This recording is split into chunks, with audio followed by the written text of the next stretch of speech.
저희 찬양 이렇게 뭐랄까 예배팀에서 몇 분이서 함께 또 팀을 만들어서 이제 저희 파워웨이브라고 중고등부가 있거든요. 그래서 청소년들을 위한 또 수련회를 섬기고 왔어요. 근데 이제 들어보시면 아시겠지만 저도 어제 굉장히 피곤했거든요. 그러니까 막 수련회 끝나고 또 이 친구들은 일주일 동안 또 연습하고 그리고 나서 토요일에 막 그 2시간 반을 다시 올라갔다 내려온 거예요. 저는 이제 운전을 하고 막 저는 한 1시 반 이때쯤 집에 도착한 것 같아요. 근데 다 너무 귀하고 너무 감사한 또 고백들을 할 수 있었습니다. 왜냐하면 거기서 함께 찬양하는 이제 청소년들이 엄청 뜨겁더라고요. 우리도 되게 뜨겁다라고 저는 생각했는데 조금 분발해야 될 것 같아요, EMCFL. 그렇죠? 조금 더 분발해야겠다 우리가라는 도전을 우리가 모두 함께 받고 왔습니다. 오늘 이 영상 같은 경우도 우리 미디어 팀에서 새벽 5시까지 막 만들어 갖고 그래서 오늘 함께 나눠야겠다고 이야기를 해줬습니다. 우리 수고하고 또 애쓰신 분들 위해서 함께 격려와 또 위로의 박수 함께 해주시면 감사하겠습니다. 너무 감사합니다. 네, 수련회가 끝났습니다. 수련회 동안 참 제가 못 보던 여러분들의 모습도 보게 되고 또 이렇게 여기저기 숨어있던 또 보석 같은 그런 분들을 이렇게 찾았다라고 막 얘기를 해주시더라고요. 그래서 더 그런 깊은 교제와 나눔들이 여러분 안에 있었으면 좋겠고요. 수련회 때 이제 우리 민낯들을 서로 많이 봤잖아요, 그렇죠? 거의 미친 사람들인 줄 알았어요, 저는. 거의 그런 것들을 봤기 때문에 좀 더 이제 예배 가운데에 또 현실에서 그런 교제들을 이어가셨으면 좋겠습니다. 돌아오는 금요일에 금요 성경 공부가 진행이 돼요. 좀 이제 뭘 할까 우리가 금요일 날 고민을 하다가 좀 제가 제일 잘 드릴 수 있는 것들을 드리면 좋겠다 생각을 했습니다. 저희가 이제 기도하는 거, 뭐 예배하는 거 다 좋은데 저는 이렇게 말씀에 있어서 그러니까 신앙생활에 있어서 제일 중요한 건 하나님의 말씀이거든요. 하나님의 말씀. 그래서 여러분들이 하나님의 말씀을 좀 직접 읽으실 수 있었으면 좋겠고 하나님의 말씀이라는 게 이렇게 아름답구나라는 걸 좀 느끼실 수 있었으면 좋겠어요. 최선 한번 다해보려고 하는데 마가복음 가지고 우리 함께 공부합니다. 그래서 이번 한 학기 동안 한 8주 정도 될 거예요. 그동안 저희 마가복음을 함께 공부할 예정이니까요. 금요일에 말씀 나누고 연구하고 싶으신 분들은 오셔서 함께 시간을 누리셨으면 좋겠습니다. 네, 그러면 오늘 말씀 함께 보도록 하겠습니다. 우리 5장 1절 말씀 함께 한 목소리로 읽어볼까요? 시작. 예수께서 하나님의 말씀 다시 시작. 예수께서 하나님의 말씀을 들으려는 사람들에게 둘러싸여 게네사렛 호숫가에 서 계셨습니다. 되게 이제 평범하고 그냥 지나가기 쉬운 말씀인데 여기에 보면 뭐라고 얘기를 하냐면 하나님의 말씀을 들으려는 이라는 이야기가 나와요. 그러니까 이런 거 보면은 딱 멈춰서서 와, 하나님의 말씀이라는 거에 대해서 생각을 한번 해봐야 돼요. 왜? 왜냐하면 예수님이 하나님인지 아닌지 아직 모르거든요, 우리가. 그렇죠? 근데 지금 누가가 이야기하는 거는 사람들이 왜 모여들었냐면 예수님에게서 나오는 하나님의 말씀을 듣기 위해서 모였다라고 이야기를 합니다. 그러니까 예수님께서 하나님의 말씀을 전하셨다라는 거죠. 사람들이 막 바닷가에 예수님이 혼자 서 계시는데 다 막 몰려온 거예요. 몰려와서 수천 수만 명의 사람들이 예수님을 둘러싸고 말씀을 듣고 싶어 합니다. 예수님에게서 나오시는 말씀이 정말 이 살아계신 하나님의 말씀이었기 때문이죠. 능력이 있었기 때문이고요. 그리고 우리의 뭔가 서기관과 바리새인들과는 전혀 다른 권위 있는 그런 말씀을 전해주셨기 때문에 그렇습니다. 근데 이 장면에 이 누가는 또 한 명의 인물을 배치를 해요. 누구냐면 우리가 너무 잘 아는 베드로라는 사람을 배치를 합니다. 사람들이 여기에서 막 예수님한테 열광하고 있고 하나님의 말씀을 듣기 위해서 막 모여들었는데 옆에 있던 베드로는 뭐라고 있냐면 그물을 싣고 있습니다. 그물을. 내가 이렇게 물고기를 잡아봤다. 그러니까 뭐 어부다 우리 부모님이. 없군요. 네, 다행입니다. 네. 뭐냐면 어부를 왜 물어봤냐면 어부들이 어떻게 물고기 잡는지 아세요? 제가 좀 뽐낼 수 있기 때문에 그래요. 저희 영덕에 선교 갔을 때 새벽에 이렇게 어시장으로 데려가시더라고요. 그러니까 보니까 새벽 5시에 다 새벽 선교 갔던 친구들 다 일어나갖고 어시장으로 가서 이제 어시장을 둘러보는데 이미 배들이 나갔다가 들어왔어. 왜냐하면 물고기를 잡을 때는 항상 밤에 잡는데요, 새벽에. 그래서 이제 물고기 잡으시는 분들은 2시, 새벽 3시 이때 일어나갖고 그때 나가야 되는 거예요, 바다로. 그래야 어두운 밤에 가까운 이제 바다의 가장 이제 수면 위로, 수면 가까운 곳으로 물고기가 모여들기 때문에 이 물고기를 잡을 수 있다라고 합니다. 그래서 새벽에는 다 이제 깔아놓고 물건 팔고 그분들이 들어가서 쉬시고 약간 이런 텀이더라고요. 그러니까 그물을 지금 싣고 있다는 건 뭐냐면 베드로가 이제 어업이 끝났다라는 거예요. 간밤에 어업이 끝나고 그리고 나서 이제 장비들을 좀 정리하고 있다라는 겁니다. 그물을 싣는다. 좀 여기에 뭐가 없죠? 물고기가 없어요. 물고기가. 그러니까 물고기를 밤새 한 마리도 못 잡고 비어버린 그물을 씻고 있는 거예요. 우리가 베드로 하면 어떻게 생각을 하냐면 베드로가 예수님의 첫 번째 제자잖아요. 그래서 와, 신앙심이 대단했겠다라고 생각을 하는데, 오늘 말씀은 예수님께서 그 베드로를 부르시기 전에 베드로의 모습을 우리에게 보여주고 있습니다. 어떤 모습이었는지. 그물을 씻고 있었대요. 그러니까 되게 하나님의 말씀이 분명하게 심어졌어요. 뿌려졌어요. 예수님께서 하나님의 말씀을 안 하신 게 아닙니다. 하셨어요. 그런데 한쪽의 무리들은 그 예수님의 말씀에 확 열광하고 있고, 그런데 여기 있는 베드로와 어부들은 예수님이 오셨고 말씀하시는데 여기에는 별로 관심이 없고 뭐라고 했냐면 그냥 그물을 씻고 있는 슬픈 모습이 우리에게 보이더라라는 겁니다. 여러분, 우리는 자꾸 막 씨앗의 문제라고 생각을 할 때가 많아요. 그래서 좋은 씨앗, 예수님이 나에게 말씀하시면 내가 들을 수 있겠지라고 생각을 하는데, 이 마태복음, 누가복음, 마가복음에서 계속해서 나오는 이 네 가지 밭의 비유는 뭐라고 얘기를 하냐면 씨앗의 문제가 아니라 밭의 문제라고 이야기를 합니다.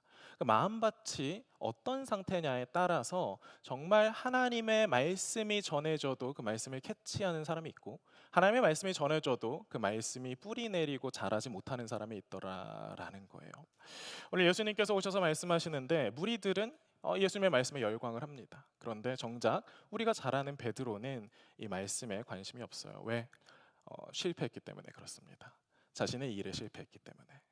베드로의 직업이 어부예요. 이날 밤에 물고기를 한 마리도 잡지 못했어요. 그리고 이렇게 막 연구한 거를 보고 정황상 보면은 베드로가 지금 안드레, 야고보, 요한과 함께 이제 어업을 하고 있는데, 그 당시 이제 고고학적으로 발굴한 것들을 보면 베드로네 집이 굉장히 이제 부유한 집으로 나옵니다. 다시 말해서 이제 그 동네에서 조금 이제 어부로 치면은 어부장, 대장, 약간 이런 거였던 거예요.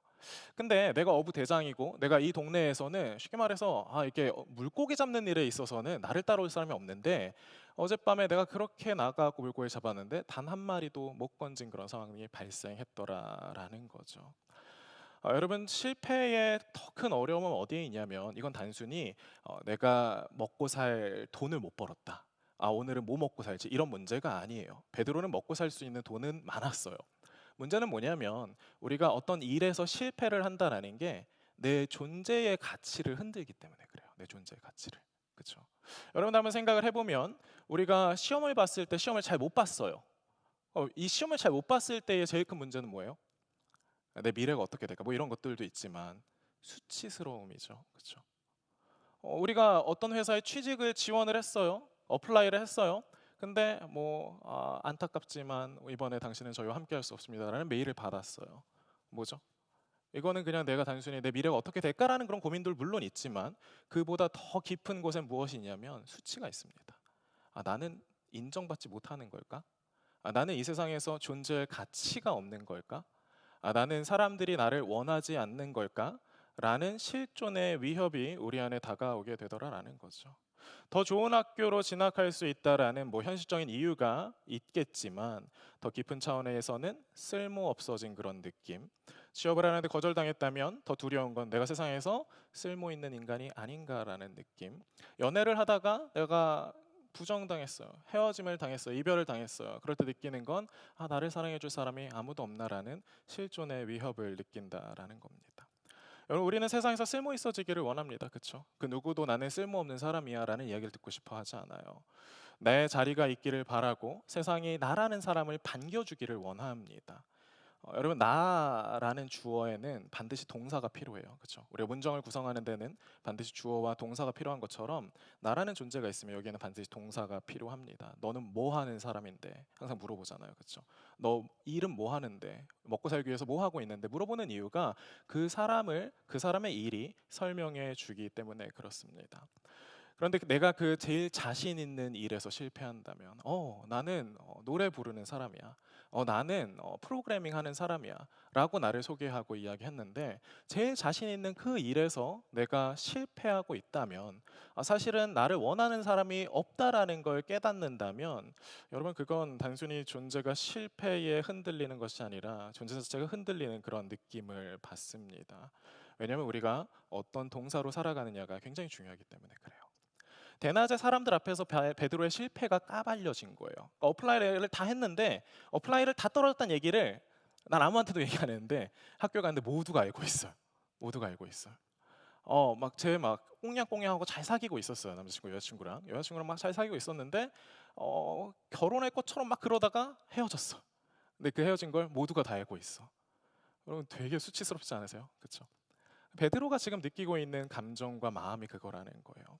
시험을 망치고 주일 예배에 나오고, 이별을 당하고 주일 예배에 나오고, 내가 취직에 실패하고 혹은 회사에서 잘린 다음에 주일 예배에 나왔을 때 여러분 말씀이 들리겠냐라는 겁니다. 말씀이 들리겠냐. 중요한 시험에서 보란 듯이 붙었다면 주님의 말씀을 듣는 자리가 기쁨이었을 텐데, 나도 저 막 찬양하고 예배하고 주님의 말씀에 뜨겁게 반응하는 사람들처럼 내가 주님께 열광했을 텐데, 집중할 수 있었을 텐데, 내가 하필 떨어져서 나의 실존에 문제가 생겨서 주님께 집중하지 못하는 그런 모습들을 보게 된다라는 거죠. 그래서 어쩌면 우리는 세상에서 잘 돼야 주님께 예배하는 게 의미가 있다라고 생각하는 걸지도 몰라요. 그래서 주님한테 그런 기도를 하죠. 주님, 내가 세상에서도 성공하고 기분 좋게 주님을 섬기면 좋지 않겠습니까? 네, 여러분 잘 한번 생각해 봅시다. 베드로에게 말씀이 들리지 않았던 이유는 무엇일까요? 이유는 무엇일까요? 왜 베드로는 자신의 실패와 이 빈구물을 씻으면서 예수님의 말씀에 들어가지 못하게 될까요? 왜냐하면 베드로의 정체성이 어부였기 때문에 그렇습니다. 베드로의 정체성이 어부였기 때문에 그래요. 잘 생각을 해보면 여러분 베드로가 날 때부터 어부였을까요? 아니죠. 여러분들이 날 때부터 학생이었나요? 여러분들이 날 때부터 뭐 의사였고, 날 때부터 교사였고, 날 때부터 뭐 프로그래머였던 사람이 있나요? 없죠. 그렇죠. 살다 보니까 내가 재밌어 하게 되고 배우게 된 일이죠. 그런데 어느 순간 그게 내 정체성이 되어 버리더라라는 거예요. 그렇게 내 정체성이 되었을 때 사람은 흔들리게 됩니다. 내 배가 흔들리고 내 어업이 흔들리고 내 어부로서의 정체성이 흔들리게 될 때 이 베드로는 힘들어지는 거죠. 그런데 이 실패가 이 베드로를 그 정체성으로부터 분리를 시켜주는 거예요. 놀랍게도 이 실패가 오늘 말씀해 보면은 뭐라고 얘기하냐면 베드로가 어부들은 그 배에서 내렸다라는 이야기가 나옵니다. 내려서 그물을 씻었대요. 베드로가 친구들과 함께 내려서 그물을 씻었다라는 말에는 물론 당연히 그물을 씻으려면 내려야지라고 생각할 수도 있겠지만 이 뒤에 보면은 바로 그 다음 절에 예수님께서 오르셨다라고 이야기를 합니다. 여러 성경을 볼 때 이제 성경 저자들이 의도적으로 이런 대조적인 말을 표현을 하는 경우들이 있어요. 내렸다와 올라갔다. 그리고 그 두 단어를 정말 가까운 데 배치를 하고 있습니다.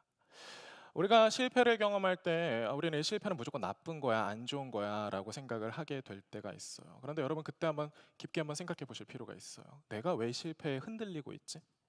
그러니까 내가 인생을 살아가는 데 있어서 태어났을 때는 정말 맨몸으로 왔잖아요. 그래요. 엄마 뱃속에서 정말 뭐 아무것도 안 입고 태어나고 아무것도 안 갖고 태어났는데 내가 인생을 살다 보니까 걸려 넘어지는 그런 실수들과 또 내가 수치감을 느끼는 그런 상황들 가운데에서 왜 나는 이런 것들을 힘들어하지? 왜 나는 지금 고통을 받고 있지? 날 때는 그냥 다 즐겁게 재밌게 엄청 또 부모님한테 사랑받으면서 살았는데 왜 나는 흔들리고 있지라는 거를 생각을 해볼 수 있는 기회가 사실 실패의 경험입니다. 그리고 주님께서는 오늘 그 베드로의 실패의 경험을 통해서 베드로가 그 배에서 내리고 나 이 일 그만둬야 되나? 라는 그 고민을 할 때, 나 다른 직업 알아봐야 되나? 라는 고민을 할 때 주님께서 그 배에 오르셔서 그 배를 주님의 강단으로 사용하시더라라는 거죠.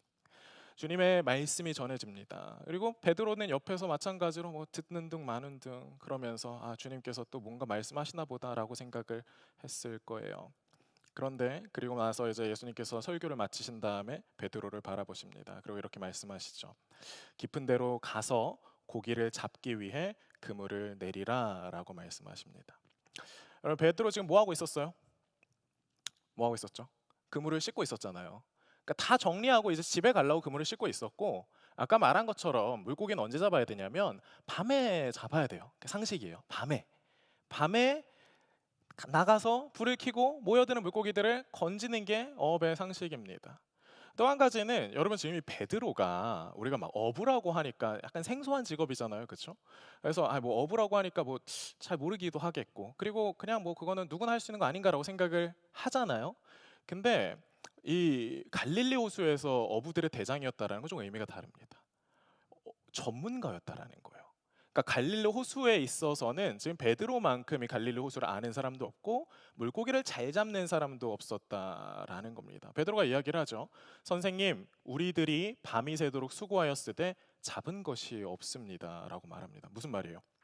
그러니까 예수님께서 저희 깊은 곳으로 가서 그물을 내려라라고 말씀하셨는데 베드로는 뭐라고 얘기해요? 처음에 대답이 네 주님 알겠습니다가 아니라 선생님 우리들이 밤이 되도록 수고하였을 때 잡은 것이 없습니다라는 이야기를 하고 있다면 이거 무슨 말이에요? 이거 무슨 뜻이죠? 내가 그물을 내리고 싶다 싫다? 내리고 싶다 내리기 싫다? 내리기 싫다라는 거죠. 그렇죠? 꼭 뭐 시켰을 때 앞에 약간 딴 얘기하는 사람들이 있어요. 그렇죠? 하라 그러면 좀 하면 되는데 그거 해봤는데라고 얘기하는 거는 뭐죠? 내가 그걸 하고 싶다 하기 싫다? 하고 싶지 않다는 얘기예요. 지금 베드로도 하고 싶지 않은 거예요. 내가 왜 그거를 굳이 가서 다시 한번 내려야 합니까, 주님? 이라는 이야기와 또 한편에는 뭐가 담겨 있냐면 주님을 향한 약간의 불신이 담겨 있죠. 주님께서 뭘 아십니까? 주님 뭐예요? 지금 뭐예요? 주님 지금 뭔지 아는 사람? 뭐였어요? 목수라고 얘기하고 뭐 석공이라고 얘기를 해요. 좀 더 정확하게는 뭐 석공이라고도 얘기를 하는데 근데 목수예요. 목수의 아들이고 목수인데 목수가 이 어업에 대해서 뭘 아냐는 거예요. 뭘 아냐. 그렇죠? 그러니까 예수님이 뭐 하나님의 아들이라고 하고 그리고 이 전에 바로 보면은 베드로의 장모님도 고쳐 주시거든요. 예수님이 뭐 놀라운 기적들도 일으키시는 것도 알겠고 막 말씀을 전하시는데 막 기깔나게 설교하시는 것도 알겠어요. 근데 적어도 이 갈릴리 바다에 대해서는 예수님께서 뭘 아시냐라는 거예요. 여러분 이순신 장군이 임진왜란에서 승리를 한 이유가 뭐였냐면 거기에 정말 중요한 역할을 했던 것들이 어부들이었습니다. 어부들. 그러니까 이런저런 대첩들을 많이 하시잖아요. 이순신 장군님이. 이순신 장군이 그런 이제 전쟁들에 나가기 전에 항상 그 지역의 어부들한테 물길에 대해서 물어봅니다.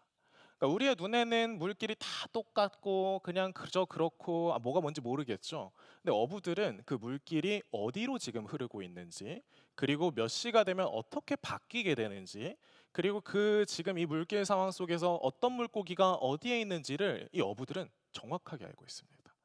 그래서 일본군들은 알지 못하는 정보들을 이 어부들을 통해서 알아내고 막 여러 가지 해요. 막 이렇게 철로 막 끈 묶어갖고 얕은 데에다가 이렇게 설치해서 일본군의 배를 다 이제 휩쓸기도 하고 그러면서 승리를 합니다.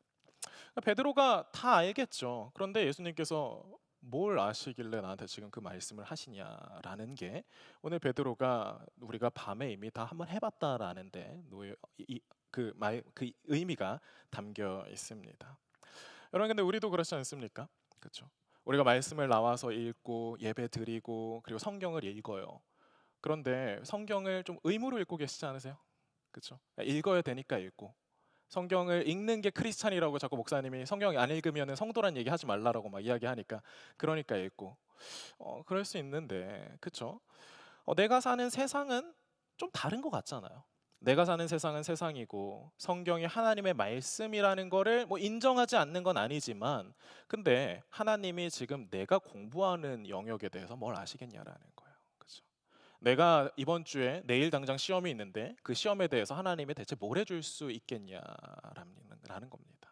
내가 취직을 해야 되는데 내가 가는 회사에서 하나님이 무엇을 하실 수 있겠느냐라는 것들을 우리는 너무나 좀 자연스럽게 나누어 생각할 때가 많다라는 겁니다. 하나님이 온 땅을 창조하시고 만유를 주관하시고 하나님께서 마지막에 모든 사람들을 심판하신대요. 알아요. 아는데 근데 그래서 지금 나랑 그게 무슨 상관이 있냐라는 거죠. 우리의 생각은 하나님은 그래도 하나님의 영역이 있는 거고 내가 밥벌이하는 현장, 내 전공 분야, 내가 밤을 새워가면서 공부하는 이 공부에는 학업에는 절대 주님을 입장시키지 않을 때가 많습니다. 주님 제가 예배는 제가 드릴 테니까 내 비즈니스, 내 커리어는 제가 좀 알아서 하겠습니다.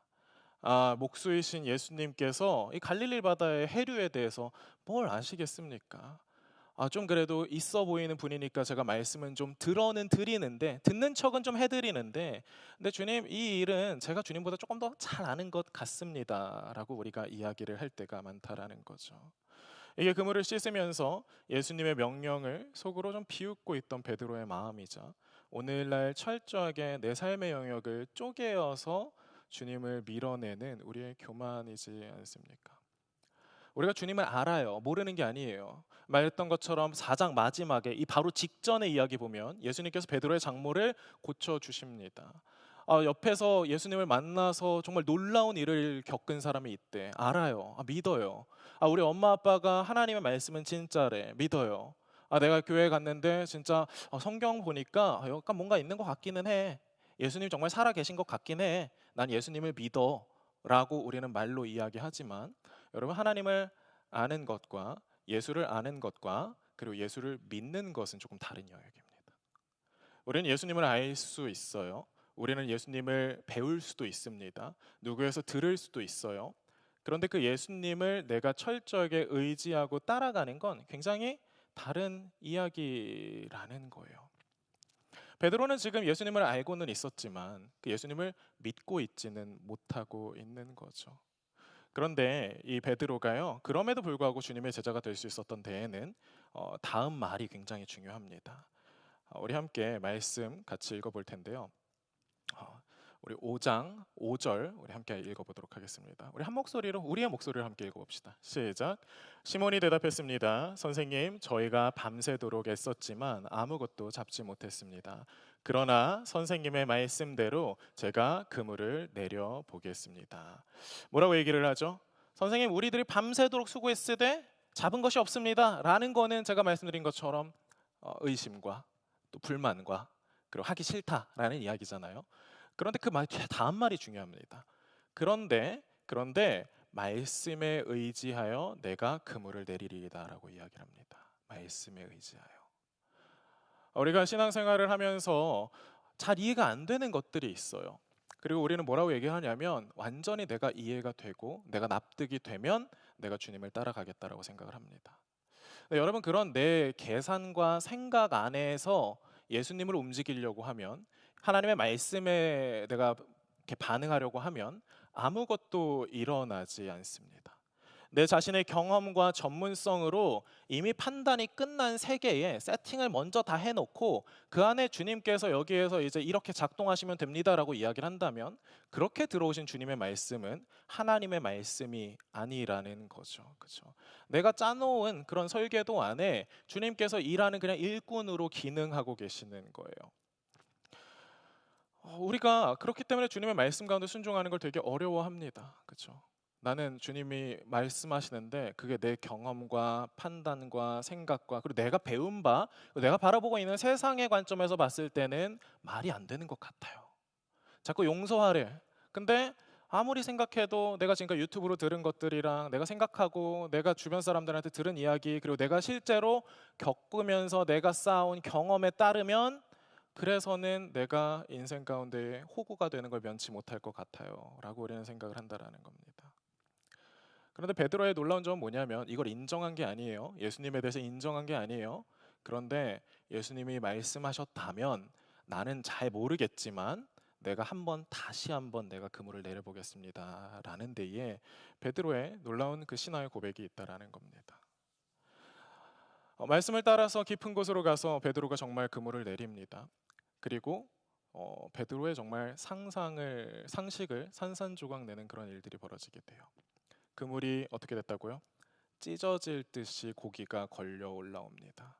여러분, 지금 상황이 많이 바뀌었죠? 물고기는 언제 잡는 거라고요? 밤에 잡는 거라고. 이게 상식이라고요. 지금까지도 이어지고 있는 너무나 당연한 상식이라고요.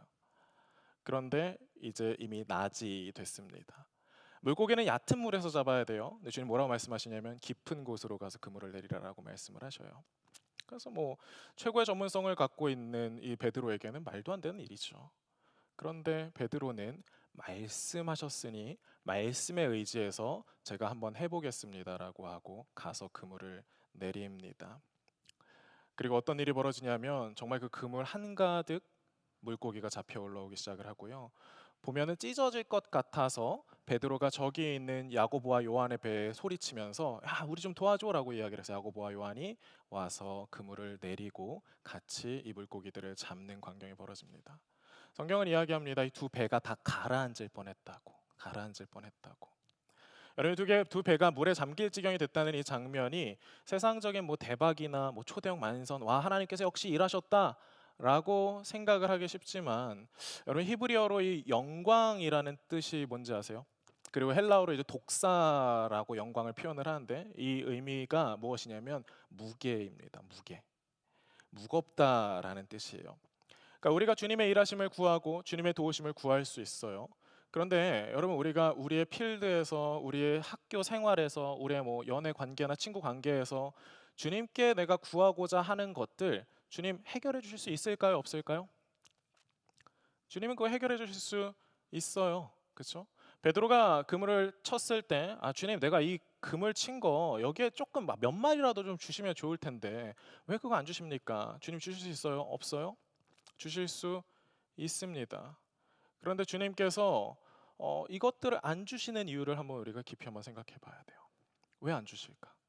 그리고 그 답은 우리가 마지막에 한번 보도록 합시다. 자, 어쨌든 베드로 앞에 정말 평생 만져보지 못할 어마어마한 물고기들가 쌓였어요. 우리 생각은 뭐죠? 우리는 대박이다. 역시 주님 말씀에 순종하니까 이런 놀라운 일이 벌어지는구나. 라고 생각하고 끝났으면 베드로는 예수님의 제자가 될 수가 없었습니다. 이제 이렇게 말씀해 보면 어떤 사람들이 있냐면 이렇게 문둥병 걸린 사람들이 예수님께 나온 장면이 있어요. 10명의 문둥병자들이 예수님께 나오는데 10명이 예수님께 진짜 고침을 받습니다. 10명 중에 한 명만 다시 예수님께 돌아와서 주님 감사합니다라고 표현을 합니다. 무슨 말이냐면 우리 인생 가운데에서 많은 기적들을 우리가 경험할 수 있다라는 거예요. 주님께. 여러분들 뭐 신앙생활 좀 오래 하다 보면 이런 일들이 종종 일어납니다. 그렇죠? 종종 일어나요. 와 이건 기적이다라고 할 수밖에 없는 일이 일어나고 특히 보스턴에선 더 많이 일어납니다. 그런데 그때 어떤 사람이 제자가 되고 어떤 사람이 제자가 못 되냐면 이것을 가지고 와 역시 주님 내 기도 들어주셨다. 주님 할렐루야. 주님 최고입니다. 라고 이야기하고 다음 삶으로 넘어가는 사람은 사실 주님의 제자가 되기 어렵습니다. 주님의 제자가 될 수 있는 사람은 나에게 일어나는 이 기적의 의미를 볼 수 있는 사람이에요. 여러분 갑자기 내가 한 마리도 못 잡던 물고기가 그리고 내 전문성과 내 생각과 내 경험으로는 안 된다라고 생각했었던 이 일이 말도 안 되는 방식으로 벌어지기 시작했을 때 우리가 처음 느껴야 되는 감정은 뭐냐면 두려움이에요. 두려움. 이거는 진짜 장난이 아니구나. 이거 진짜 어쩌다가 된 게 아니라 이거는 정말 하나님께서 일하시지 않으면 될 수 없는 일이구나. 베드로가 지금 이 일을 통해서 무엇을 보게 되는지 아세요? 내 앞에 있는 이 사람이 누구인지 정확하게 알게 되는 거예요. 내가 지금까지 기도했던 대상이 어떤 존재인지를 정확하게 보게 됩니다. 여러분 하나님께서 우리 인생 가운데 기적을 일으키시는 이유는 딱 그거예요. 내가 누구인지 알려주기 위해서. 너가 계속해서 기도하고 너가 계속해서 원했던 그런 것들 그 하찮은 것들 가지고 자꾸 기도를 하는데 그거 내가 너희한테 내가 못 이뤄주겠느냐? 라고 주님께서 우리에게 보여주신다라는 거죠. 그때 우리가 봐야 되는 건 그 물고기 너머에 계신 주님의 모습입니다. 8절 함께 읽겠습니다. 띄워주세요. 8절 같이 읽까요? 시작.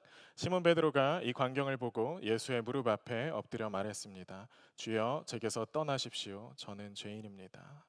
여러분 이런 인생의 빛이 비추는 순간이 있어요. 지금껏 경험해 보지 못했던 진짜 강렬한 빛이 내 인생을 비추는 경험이 있습니다. 깨달음이 오는 순간 와 하나님 진짜 살아계시네. 네, 지금까지는 잘 몰랐는데 와 하나님 진짜 살아계시네. 미쳤다 하는 그 순간이 있습니다. 그 영광이 들어오는 순간 그 순간 삶이 되게 진지해져요. 이 순간 베드로의 호칭이 바뀝니다. 여러분 그 전에 베드로가 주님을 부를 때 주님께서 뭐라고 말씀하시죠? 주님이 가서 깊은 곳에 가서 이렇게 그물을 내리라고 말씀하실 때 베드로가 뭐라고 이야기하는지 한번 보세요. 본문을. 선생님이라고 이야기를 합니다. 선생님 내가 지난 밤에 열심히 내가 낚시를 하고 그물을 내렸었다고. 근데 한 마리도 못 잡았다고. 베드로가 이 주님의 영광을 보고 나서 너무나도 무거울 정도로 가득 채워주시는 주님의 은혜를 누리고 나서 뭐라고 이야기를 하냐면 주여 제게서 떠나십시오. 저는 죄인입니다라고 이야기를 합니다. 선생님이라는 호칭이 주님으로 바뀌게 되는 거죠. 주님이라는 건 성경에서 천지를 창조하신 여호와 하나님을 가리키는 말이었어요. 지금까지는 베드로의 눈에는 이 사람이 그냥 사람으로 보였던 거예요. 선생님 정도. 나에게 좋은 조언을 해주고 나에게 좋은 그냥 가르침을 줄 수 있는 정도의 존재. 그런데 이 영광의 일을 겪고 난 다음에 베드로가 보게 되는 것은 사람이 아니라 하나님이 내 앞에 서 계신 것을 보게 됩니다. 아, 이분이 지금 장난이 아니구나. 이분이 지금 천지를 창조하시고 저 물고기까지도 다 다스리실 수 있는 놀라운 분이구나. 왜? 내가 극도로 정말 잘 알고 있던 그 분야에서 그것들을 뛰어넘는 말도 안 되는 결과들을 만들어내셨으니까요. 내가 조언을 무시하려 했던 그 목수가 바로 바다를 지으시고 하늘을 만드신 창조주이시구나라는 걸 이제 깨닫게 된 거죠. 여러분, 이 하나님께서 임재하실 때 공통된 인간 경험이 뭐냐면, 여러분들이 하나님을 만났다라고 할 때 만났다라는 걸 어떻게 아냐면, 첫 번째 가장 모든 사람들이 겪는 경험은 두려움입니다. 두려움. 갑자기 인생이 무서워지기 시작을 해요. 기도를 하는데 기도하는 족족 하나님이 한번 들어주는 걸 한번 경험해 보세요. 무섭습니다. 내 인생에 이제 큰일 났구나. 제가 뭐 전에도 고백했지만 학부 들어갈 때, 신학교 갈 때 제가 그 기도를 했거든요. 하나님한테 제가 갖고 있던 이제 목회자로서의 단점들이 되게 많았어요. 달란트가 없었어요, 목회자로서. 그래서 주님, 그 달란트를 저에게 주십시오라고 하면서, 만약에, 그러니까 좀 이렇게 젠틀하게 기도하지 않고 되게 좀 싸가지 없이 기도를 했어요. 하나님한테, 하나님, 저 뭐 이렇게 하고 싶은데, 근데 저 뭐 사람을 제가 별로 안 좋아하는 것도 있고, 앞에 나와서 저는 이렇게 말하는 거 진짜 못했었거든요. 설교를 못하는 것도 있고, 그리고 저는 혼자 일하는 걸 좋아합니다. 그러니까 같이 일하는 거 정말 귀찮아하고 사람들을 불편해하는 스타일이에요. 뭐 하나님, 뭐 만약에 저 목회자로 쓰고 싶으시면 하나님이 만들어 쓰시라라고 제가 학부 때 기도를 했는데, 저도 고백할 수 있고 제 주변에 있는 사람들도 고백할 수 있을 정도로 하나님이 그 기도를 다 들어주십니다. 저는 사실 하나님을 시험하듯이 그렇게 이야기를 한 거예요. 하나님한테, 하나님 정말 하고 싶으면 하나님이 그렇게 만드세요라고 던진 거예요. 근데 그 기도가 이루어졌을 때 제가 기뻤을까요? 두려웠을까요? 되게 두려워지기 시작을 하더라고요. 아, 내 인생 이제 큰일 났다. 잘못된 기도를 했구나. 부정할 수가 없는 거예요. 내 삶 가운데 나는 절대 안 된다라고 생각하고 우리 부모님도 절대 안 된다라고 생각했던 일을 하나님께서 이루시는 것들을 정말로 보고 깨닫게 될 때, 여러분, 그때 굉장한 두려움이 찾아오게 됩니다. 왜? 내 앞에 있는 존재가 이루 말할 수 없는 초월적인 존재라는 걸 내가 알게 되기 때문에 그래요. 이사야 6장에서 이사야가 성전에서 하나님을 만나는 그런 광경이 나와요. 스랍들이, 그러니까 천사들이 거기에서 막 날개 치면서 이렇게 이야기합니다. 거룩하다, 거룩하다. 그 영광의 빛이 이 성전을 가득 채워온 그런 모습들이 6장에 나옵니다. 그때 이사야의 반응이 뭐냐면 6장 5절 말씀이에요. 제가 읽을게요. 내가 말했다. 아, 내게 재앙이 있겠구나. 내가 죽게 됐구나. 나는 입술이 더러운 사람인데, 입술이 더러운 사람들 사이에 내가 살고 있는데 내 눈이 왕이신 만군의 여호와를 보았으니라고 고백합니다. 여러분, 하나님을 본 사람들은 진짜 두려움 가운데 있을 수밖에 없습니다. 왜? 진짜를 봤거든요. 진짜를 봤거든요. 여러분 필드에서라도 진짜를 한번 만나보세요. 여러분이 연주할 때 진짜 연주 기가 막히게 잘하는, 아니, 그냥 잘한다 수준이 아니라 와, 저 사람의 연주에는 뭔가 전율이 있다라는 사람들 한번 만나보세요. 두렵습니다. 그렇죠? 여러분들 진짜 미친 천재를 한번 만나보세요. 진짜 두려워요. 그러면 내가 똑똑하고 난 이거 잘한다라고 생각했는데 그런 사람 만나면 두렵습니다. 그런데 여러분, 하나님을 만나는 경험은 어떨까요? 하나님을 만나면 두려워요. 왜? 하나님의 그 찬란한 빛 가운데에서 내 더러움이 다 드러나게 되거든요. 아무리 내가 깨끗하게 살아왔다라고 생각해도, 아무리 내가 좀 전문가라고 얘기를 하더라도 그 하나님 앞에서 와, 나는 진짜 한낱 아무것도 아니구나라는 경험들이 오게 됩니다. 크신 주님의 존재 앞에서 내가 얼마나 부적절한 존재인가, 내가 저분과 함께하고 싶다라고 함부로 얘기할 수 있는 그런 분이 아니구나라는 것들을 깨닫게 되죠. 베드로가 이렇게 고백합니다. 나를 떠나소서 주님, 저는 죄인입니다. 겸손한 고백이 아니에요. 두려움에서 나오는 공포의 고백입니다. 주님께서 더 여기 계시고 나를 더 깊이 들여다보셨다가는 내 더러움과 문제와 나의 어두움을 다 아실 텐데, 그럼 빛 대신 주님 앞에 그 어두움이 용납될 수 있겠습니까? 그걸 알기 때문에 베드로는 나를 떠나달라고 고백을 합니다. 그리고 그때 주님께서 시몬에게 말씀하십니다. 두려워하지 말라. 이제부터 너는 사람을 낚을 것이다. 여러분, 이 두려움이 먼저 있어야 주님의 사랑이 깊이 경험이 됩니다. 내가 너무나 가볍게 생각하는 사람인데 그 사람이 나를 사랑한다라고 하는 게 얼마나 대단한 일이겠습니까? 그렇죠? 내가 정말 중요하고 정말 무겁게 생각하는 존재가 나를 인정해 준다라는 것들을 경험할 때, 나를 찾고 있었고 나를 사랑했고 나를 위해서 정말 이 배 위에까지 올랐다라는 것들을 깨닫게 됐을 때, 그때 여러분 우리는 진짜 주님의 사랑을 알게 되는 거죠. 죄와 부족함이 없다라는 게 아니에요, 주님께서 말씀하시는 거. 그러나 그 죄와 부족함을 드러내서 심판하러 오신 게 아니라, 내가 오늘 너의 배에 같이 타고 너에게 저 깊은 곳으로 가서 그물을 내리라고 말씀하셨던 건 죄인인 베드로의 죄를 담당하기 위해, 너를 살리기 위해, 너에게 진정한 생명을 주기 위해 내가 왔다라는 걸 주님께서 보여주고 계시는 거죠. 빛이신 주님이 베드로의 주인이 되시는 순간입니다. 사랑하는 성도 여러분, 저는 여러분들의 이런 경험들이 있었으면 좋겠어요. 그리고 이런 경험들이 여러분 있다면 그 경험들을 좀 붙들었으면 좋겠습니다. 우리가 신앙생활을 할 때 강렬한 경험이 꼭 필요한 건 아니에요. 어떤 순간 당신은 구원받으셨습니까? 이런 걸 물어보는 게 아닙니다. 주님의 말씀을 보면은, 전에도 아까도 계속 말하지만 이 맥락이 굉장히 중요한 이유가 여기 있어요. 주님 베드로 옆에 계속 계셨어요. 계속 계셨어요. 장모도 치유해 주시고, 베드로도 주님을 알고 있었고, 주님도 베드로를 알고 있었습니다. 주님이 베드로를 지금 구원하셨다라는 게 아니에요. 그러나 주님 앞에 나아가고 내가 진짜 주님을 만났다라고 이야기할 때에는 여러분 이 경험이 필요합니다. 어떤 경험이요? 내가 보고 있는 이 세상의 모든 것들이 주님의 빛 안에서 해석되는 경험이 있어요. 내가 지금까지 하나님 따로, 그리고 내 앞에 있는 내 문제 따로 이렇게 생각하고 살아왔는데, 근데 그게 아니구나. 이 문제를 다스리실 수 있는 분 나의 하나님이시구나. 이 세상에 모든 일들이 있습니다. 이 세상에 움직이고 돌아가는 방식이 있어요. 근데 공부하고 생각해 보다 보니까 이 모든 것들 결국 진짜 하나님께서 하신 거네. 여러분 그게 통합이 되는 그 순간이 있습니다. 내 안에 진짜 빛이 비추이는 순간, 진짜 절대자가 존재하고 하나님께서 살아계시고 내 인생 가운데 오셨구나라는 것들을 깨닫게 되는 순간이 있어요.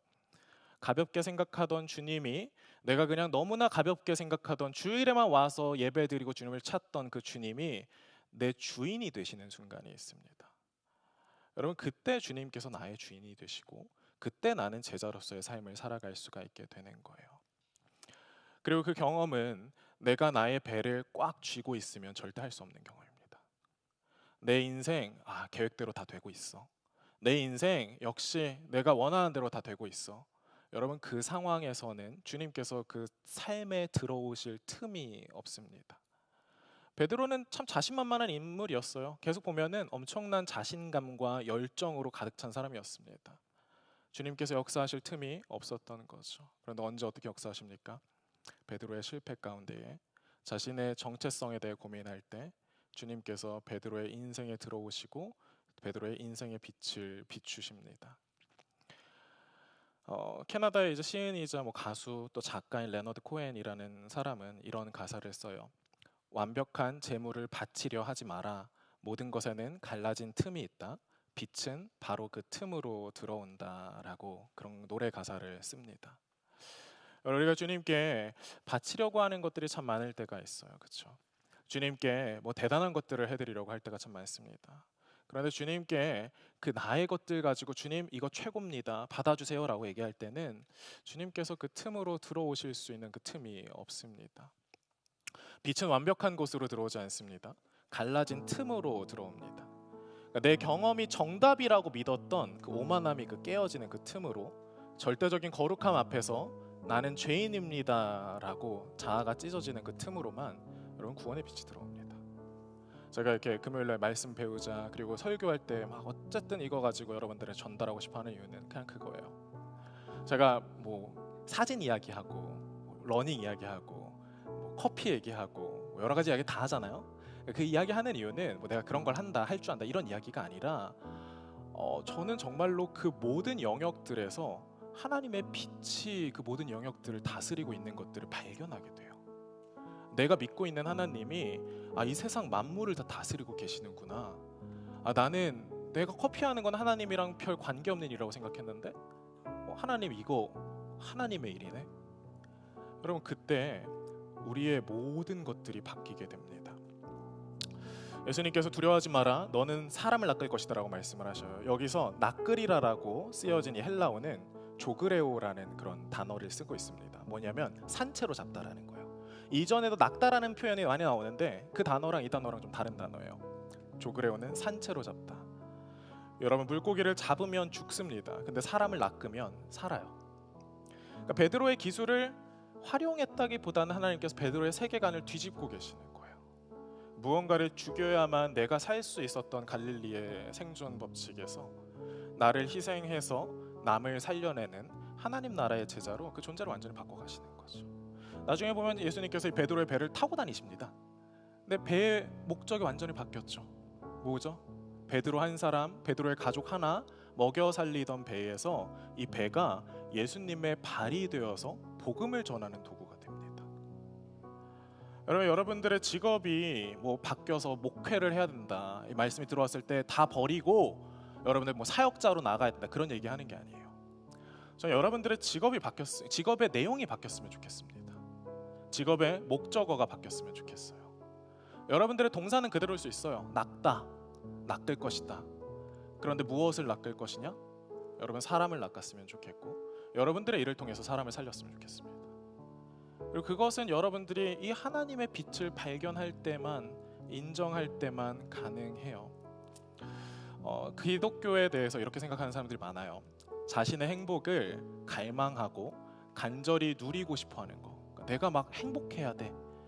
난 행복하고 싶고, 나는 내가 원하는 게 있어 라는 게, 그거는 좀 신앙인이 아니지 않나? 라고 생각할 때가 우리는 많은 것 같아요. 그렇죠? 내가 원하는 게 없어야 되고, 내가 추구하는 삶이 없어야 되고, 내가 바라는 게 없어야 되고, 나는 좀 불행해야 되고, 약간 이런 식으로 생각을 하는데, 여러분, 이거는 기독교라기보다는 조금 더 불교적인 생각에 가깝습니다. 욕심을 잘라내는 거. 예수님은 단 한 번도 그렇게 말씀하신 적이 없어요.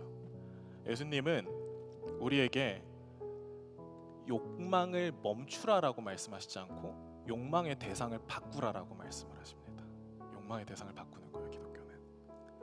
주님은 우리에게 너희가 너무 많은 걸 바라고 있기 때문에 문제라고 말씀하지 않으셔요. 오히려 너희가 너무 안 바라고 있어. 너희가 갈망하고 너희가 원하는 삶이 너무 보잘것없는 삶이야.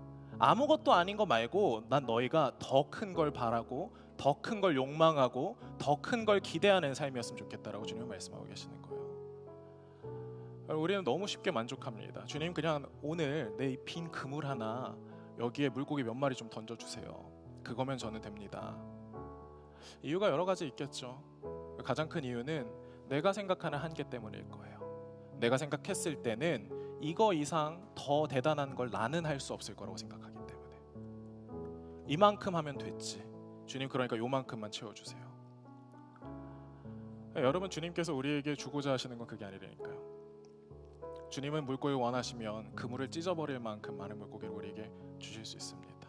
그러나 그 물고기를 우리에게 주지 않으시는 이유는 주님은 더 대단한 것들을 원하고 계시기 때문에 그래요. 주님은 우리를 만나고 싶으신 겁니다. 주님께서 베드로의 그물을 그냥 빈 채로 남겨두셨던 이유는 주님께서 베드로를 만나고 싶으셨기 때문이에요. 그게 아니면 베드로를 만날 수 없기 때문에. 여러분, 이게 우리에게 임할 구원이고 주님께서 우리에게 주시는 그 구원입니다. 여러분, 그 영원한 삶으로 우리가 나아가고 우리가 사람을 살리는 삶으로 우리가 변화해 가길 원해요. 제가 무리와 제자를 계속 얘기하면서 여러분 제자가 되셔야 됩니다라고 이야기를 하는 이유가 여기에 있습니다. 우리 계속해서 12제자의 이야기들을 함께 나누면서 나아갈 거예요. 그때 여러분들의 제자 이야기들을 통해서 나는 어떤 제자로 살아야 할까? 나는 어떻게 삶을 변화시켜야 될까? 여러분들의 인생을 통해 그냥 여러분들이 먹고 사는 데 만족하는 게 아니라 많은 사람들이 살아나기를 바랍니다.